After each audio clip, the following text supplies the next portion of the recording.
खामोशी में पनपता आतंकी जाल। नमस्कार, रूबरू देख रहे हैं आप और मैं हूं आपके साथ शिवानी रतूड़ी। आतंक जब पैर पसारना शुरू करता है तो माहौल अपने आप ही बिगड़ने लग जाता है, जिसके चलते कई अवैध गतिविधियां फैलने लगती और शांति को भंग करने की कोशिश की जाती। आतंक अब बोलकर नहीं, खुलेआम नहीं, बल्कि छिपकर अपनेपन की चादर ओढ़कर आता है।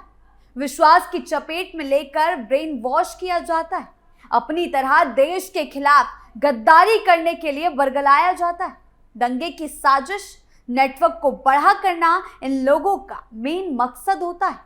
और ऐसा नहीं है कि ये लोग पहले से एजेंट हैं, बस इन लोगों के दिमाग से खेलकर बड़ी आतंकी गतिविधि को अंजाम देने की कोशिश होती।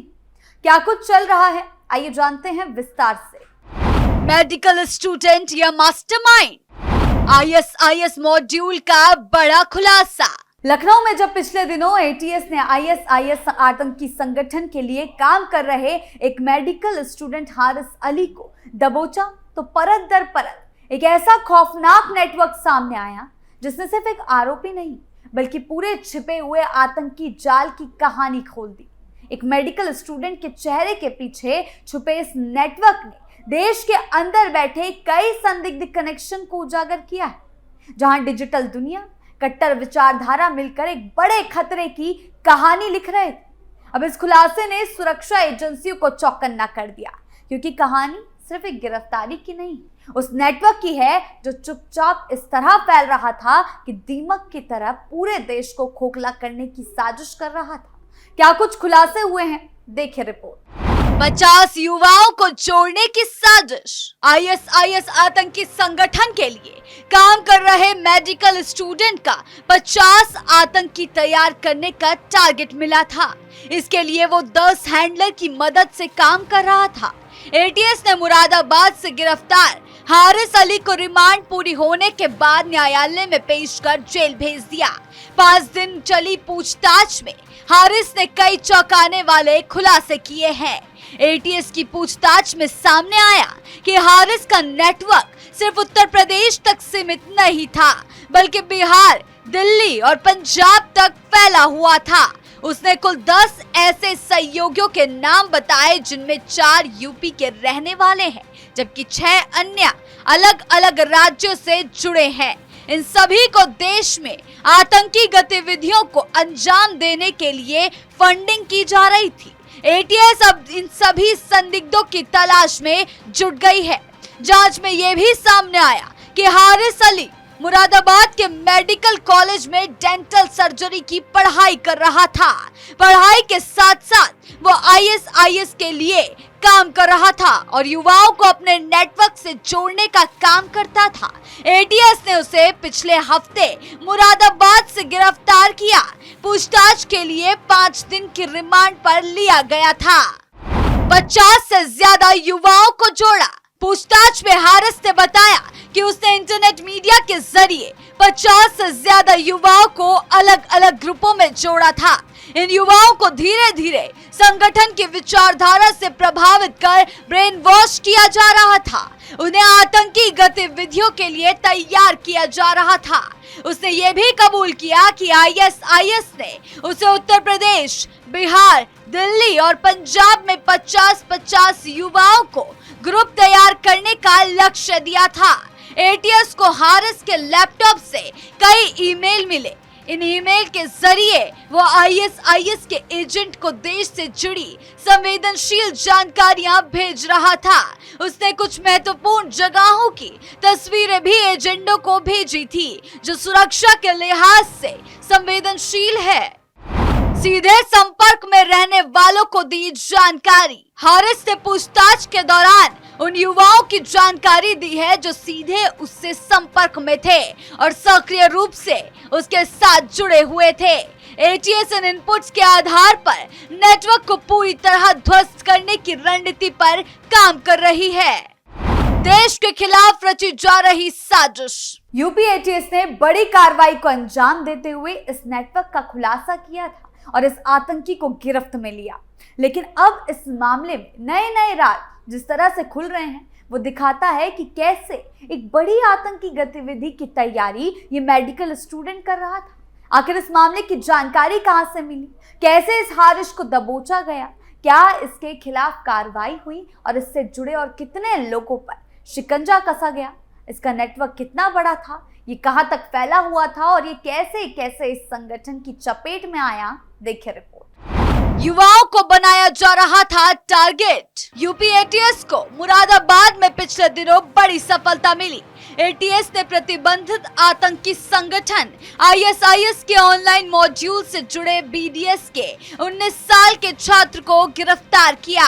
पकड़ा गया छात्र सहारनपुर के थाना कुतुबशेर इलाके के मानकमू का रहने वाला हारिश अली है। वो बीडीएस द्वितीय वर्ष का छात्र है जो मुरादाबाद के एक मेडिकल कॉलेज से पढ़ाई कर रहा है। आरोप है कि हारिश अली आतंकी संगठन आईएसआईएस के ऑनलाइन मॉड्यूल के लिए काम करता था। एटीएस को युवक के पास आतंकी संगठन से जुड़े होने का सबूत मिला। एटीएस हारिश अली से पूछताछ कर रही है। वहीं आतंकी गतिविधियों में शामिल होने की खबर से परिजन हैरान है। पूछताछ में चौंकाने वाले कई खुलासे हुए। इधर सूचना मिलते ही हारिश के परिजन मुरादाबाद के लिए रवाना हुए। सहारनपुर से पकड़े गए कई संदिग्ध। बता दें कि इससे पहले भी कई संदिग्ध सहारनपुर से पकड़े जा चुके हैं। देखने में आया है कि कई आतंकी संगठनों ने वेल एजुकेटेड लोगों को संगठन से जोड़ना शुरू कर दिया। मेडिकल पेशे से जुड़े लोगों को सॉफ्ट टारगेट माना जा रहा है। पिछले दिनों सहारनपुर के अस्पताल में प्रैक्टिस कर रहे डॉक्टर आकिल की गिरफ्तारी के बाद यूपी समेत कई जगहों से बड़ी संख्या में डॉक्टर गिरफ्तार किए गए। डॉक्टर आकिल अहमद भी सहारनपुर के उसी इलाके में किराए पर रहता था जहां मुरादाबाद में पकड़े गए बीडीएस स्टूडेंट हारिश अली का मकान है।